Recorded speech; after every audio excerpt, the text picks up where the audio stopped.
सुभाष भामरेंपाठोपाठ हेमंत गोडसे यांनी देखील घेतली मंत्री भुजबळ यांची भेट। आता नाशिकमध्ये गोडसेंची ताकद वाढणार का हे बघणं महत्त्वाचं ठरणार। नाशिक महायुतीचे उमेदवार हेमंत गोडसे यांनी राष्ट्रवादी अजित पवार गटाचे नेते मंत्री छगन भुजबळ यांची आज नाशिकमध्ये भुजबळ फार्म येथे भेट घेतली। महायुतीतील शिवसेना एकनाथ शिंदे गटाकडून हेमंत गोडसे यांना उमेदवारी जाहीर झाल्यानंतर हेमंत गोडसे आणि छगन भुजबळ यांची ही पहिलीच भेट असल्याचं बोललं जात आहे। यावेळी मंत्री भुजबळ यांनी माध्यमांशी संवाद साधताना राष्ट्रवादी 100% गोडसे यांच्या सोबत असल्याचं सांगितलंय।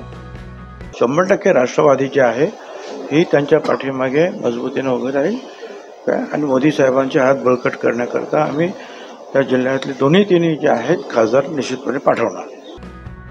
यावेळी महायुतीचे उमेदवार हेमंत गोडसे यांनी भुजबळ हे महायुतीचे ज्येष्ठ नेते आहेत, त्यांच्यामुळे महायुतीला मोठी ताकद मिळणार असल्याचं देखील सांगितलंय। महायुतीचे भुजबळ साहेब ज्येष्ठ नेते आहेत आणि म्हणून आज आपण त्यांची भेट घेऊन आपल्या सर्वच महायुतीचे सर्वच जे मित्रपक्ष आहेत अशा सर्वच मित्रपक्षांच्या नेत्यांशी भेटून त्यांनी त्यांचे सर्वच पदाधिकाऱ्यांनी त्या ठिकाणी सहभागी व्हावं यासाठी आपण विनंती केलेली आणि त्यांनी तशा सूचना, मला असं वाटतं का भुजबळ साहेबांच्या सहभागी झाल्यानं निश्चितच एक मोठी ताकद आता या महायुतीला या ठिकाणी मिळालेली आणि आमचा विजय हा निश्चित या ठिकाणी सोपा होईल।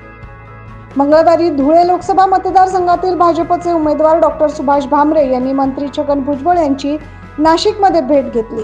त्यापाठोपाठ आज नाशिक लोकसभा मतदारसंघाचे महायुतीचे उमेदवार हेमंत गोडसे यांनी देखील मंत्री भुजबळ यांची भेट घेतली।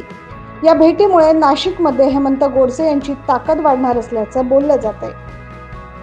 9 न्यूज महाराष्ट्रासाठी जितेंद्र नलवाडेसह वैभव घुगे।